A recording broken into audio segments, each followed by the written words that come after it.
I wanted to go ahead and talk about my research project, which is actually the um, anti-colonialism and the movie Avatar.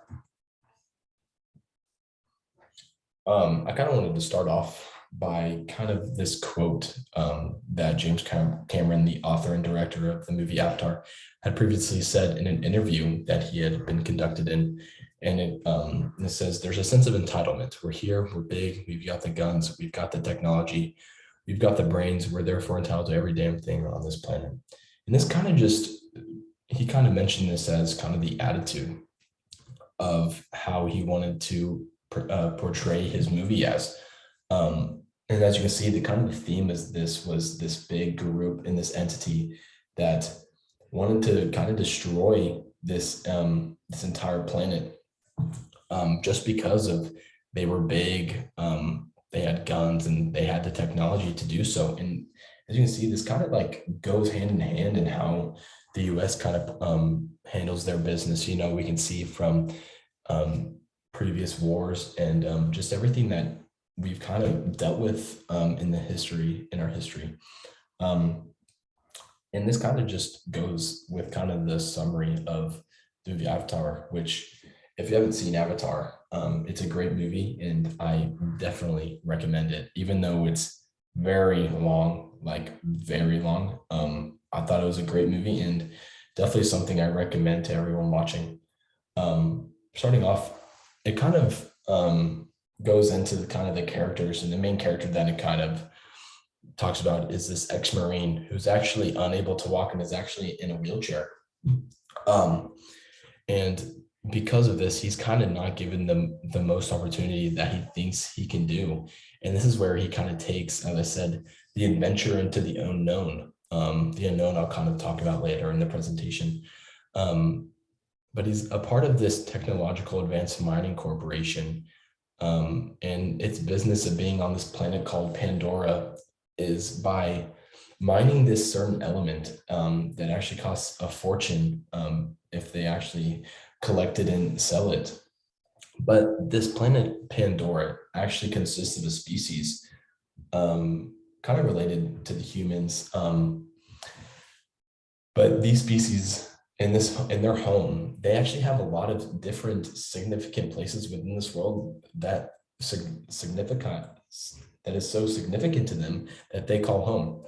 Like you see in the first picture is kind of this big tree, and this is kind of their home. You know, this is there's different things within the movie that actually happen within this tree that are very significant, and then also outside of it is actually the main setting of how the humans try to take over their land and mine this certain element. And then as you see on the other picture is kind of the tree they call the tree of souls, and it's kind of this spiritual setting of where everyone kind of gathers around. No matter who you are within this tribe, everyone just circles back to the tree of souls, kind of their ancestral grounds, and why they call themselves a tribe.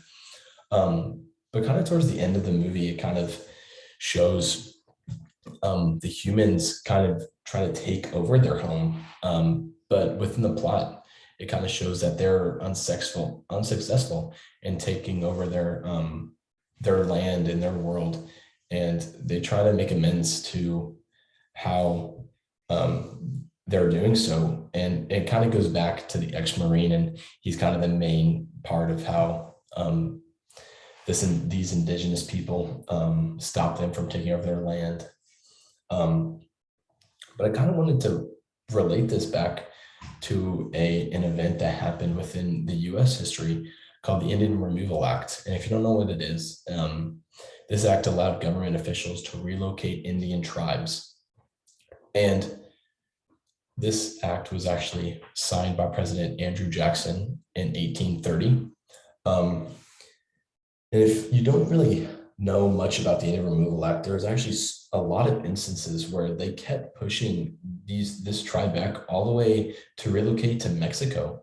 And within these setbacks these Indians faced, there was actually a lot of violence that took place because these Indians didn't want to leave their home. their spiritual home, their tribal land that they called home. In many sources, I found that they actually called these instances where these Indians were getting killed to be considered genocide, which kind of goes hand in hand as I talk about the Indian Removal Act with the movie Avatar. Um, in the movie, the Indians are kind of being compared to the indigenous people of Pandora, um, and this tribe, as what they call them. And then we also have the mining corporation, which kind of acts as the antagonist within the movie. But that is kind of being compared to the U.S., but like in simple terms, almost like the government of the U.S. And then kind of like the plot of the movie kind of sits kind of directly with what is happening within the Indian Removal Act. For instance, like the US was removing the Indian tribes from their native land, just like the humans in the movie Avatar were removing or trying to remove the indigenous people from their land and their sacred land.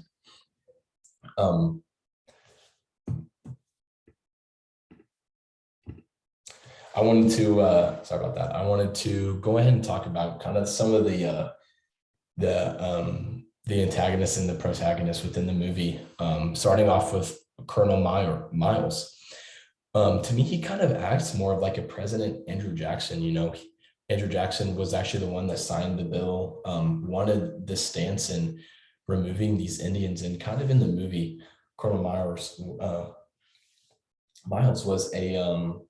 was kind of the main person to kind of go forth with removing this tribe from their world Pandora, and was kind of the main antagonist of how he wanted to defeat this kind of world and make it his. And then on the other picture, you kind of see these blue looking kind of human figures. But this was actually the group of the protagonists within the movie that actually, these were the citizens in the tribe that lived on the planet Pandora. They call themselves the Na'vi, which you can kind of tell these are like, I kind of picture these when James Cameron's kind of introducing them as kind of the Indian tribes we see in the Indian Removal Act, and just how they go hand in hand makes so many similarities. From there, I kind of wanted to talk about kind of the different settings within the movie and kind of within the Indian Removal Act. I think both of these types of people call their settings and their homes just as it is. The Pandora and the Na'vi tribe claims that Pandora is their home, as well as the tribal land, the land that the Native Americans, that's what they call home. But what I really thought was interesting, and how in my opinion, James Cameron kind of introduced this movie kind of relating to the Indian Removal Act, was that within Pandora, they kind of refer to their planet in kind of like a nature concept, in the same with the Indians. As I said, they refer to their land as the frog. That's kind of and how just the meaning of that kind of goes into like this nature concept, almost as like a spirit, as their spiritual land. Within Pandora, I told you about their tree that kind of solidifies their spiritual aspect of how they live life.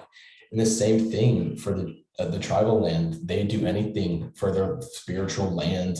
Hence why so many reporters called it genocide when these government officials were taking over their land.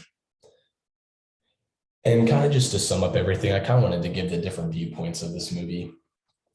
Relating back to anti-colonialism, anti-colonialism is kind of what we're facing within the US, and how we're viewing these different aspects of the Indian Removal Act. In my opinion, they were the ones that kind of were here first, and we took over their land, kind of not giving them the colonialism that they deserve. Instead, we took over what they had before us. And in many sources, Cameron actually agrees with this viewpoint. He wants to make it more obvious to the audience that views this movie, and ultimately he wants to prove that this allegory is true. He wrote and did this movie to kind of give more of us a speech out to the audience, kind of telling them this is happening, and this is happening like currently. And to me, I personally agree with this. You know, it's so much of it's happening everywhere, and especially in the U.S., you see with Afghanistan and Iraq. But it's kind of like a well-known topic that we need to bring to more people's attention, to kind of get it more known to what's happening within the US and what's happening within the movie. So that's where I see is the political algorithm. Thank you.